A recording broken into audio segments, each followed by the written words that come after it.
Just take me to emotionally where you were watching that game. Well, I was at the house. One of my really good friends and business partners also went to UCLA. She played on the basketball team as well, and then played about 4 or 5 years in Germany pro. So, we were over here kind of just breaking the game down as it was going along.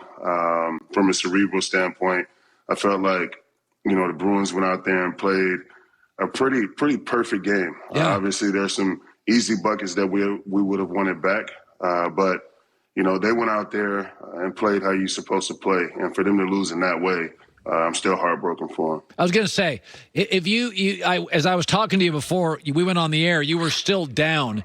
Have you ever had a football game like that where you're down a week later?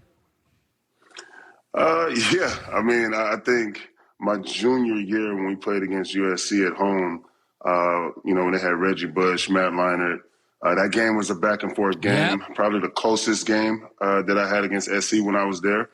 And, it was a couple bad calls. Ball didn't bounce our way a couple times. It was tough. Yeah, I'm watching this. This Johnny Juzang got himself into the NBA. I feel like that will get him into the NBA, even though I know there's more to it. It's funny. I was saying this, Marcedes. The NBA sometimes dismisses college basketball, like G League's better and the International League. And my takeaway is I wouldn't know who Zion is without college basketball. I wouldn't know who Jalen Suggs is. There's a kid named Jalen Green who may get drafted 3rd or 4th. I have no emotional connection. Jalen Suggs, I thought, made multiple $1 million in a Nike shoe deal or a Reebok shoe deal or whoever because he's got a story. If you came out today, and I got nothing against the G League, but I think we dismiss the platform of college basketball and college football. Baker Mayfield's got 10 commercials.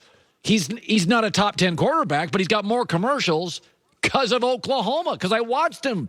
So your takeaway, if you had a son that was a great basketball player, or you were coming out of high school and were close to the NBA, would you go college for the March Madness, the platform, the facility, or would you go G League? What would you do? Or international?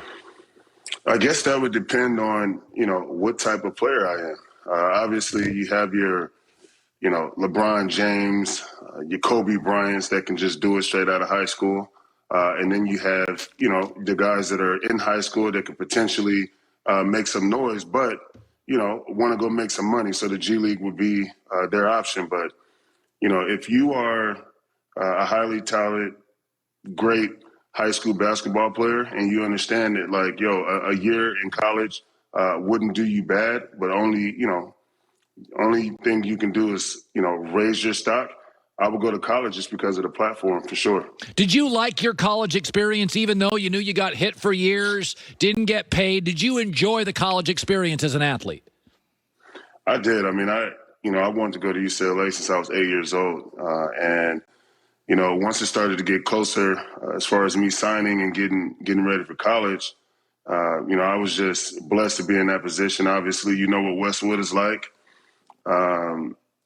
If I could do it all over again, I probably wouldn't, but I really enjoyed my experience at UCLA. Yeah. So you chose to stay with the Packers, and you chose to stay and play in the NFL. For you now, the money's not the driving force. What is keeping you in the NFL? I think, naturally, when I wake up in the morning, I like to reflect and think back on the things that, has always, helped me be able to sustain this long career. And I think just knowing that, what I do is not for everybody. And, for 12 years, I was in Jacksonville playing my butt off, not necessarily competing for anything big until the last couple years. I finally get on a squad where they understand my skill set. Obviously, I got a goated quarterback, and definitely have some unfinished business. So, at this point in my career, to be able to compete, people to see me more and more, on television, dominating my position, you can't ask for more. So I'm going to roll until the engine don't work no more. By the way, Kyle Pitts is about as good a prospect I've seen at tight end, the kid from Florida. If you sat him down and said, okay, here's 2 things I'm going to tell you about the NFL that's different from college, what would they be? I just think the level of competition and how cerebral you have to be in the film room and film study. I think, as a young guy coming in, everybody's fast, big, strong, but how well you can break down film, how well you can, find tendencies and make sure that you always have an edge going into the week. I mean, obviously, look at me. I'll be 37 in May.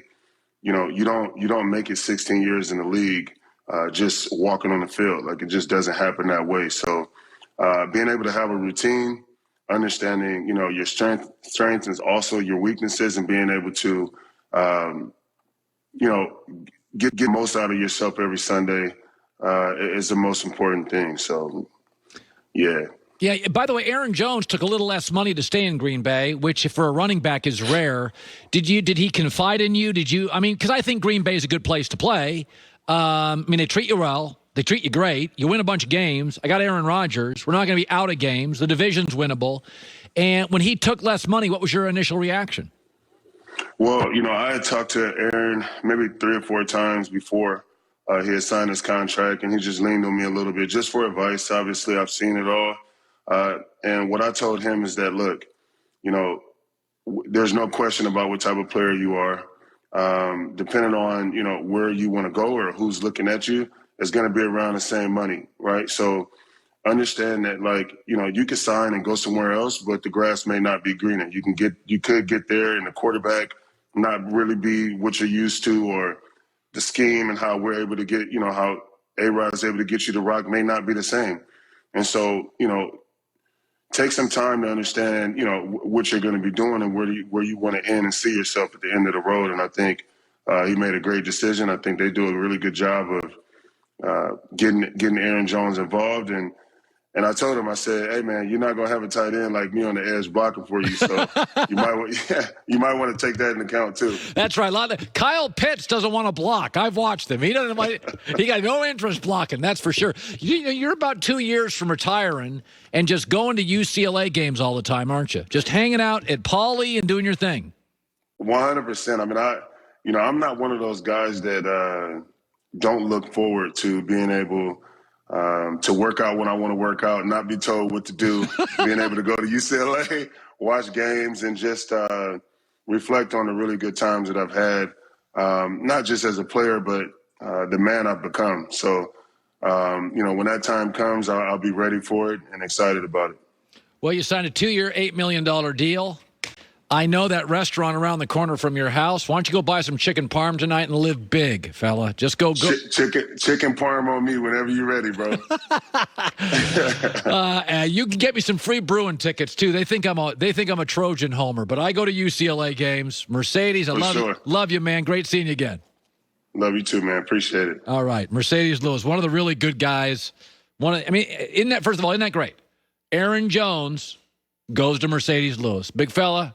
Lead me through the way. You tell me what to do.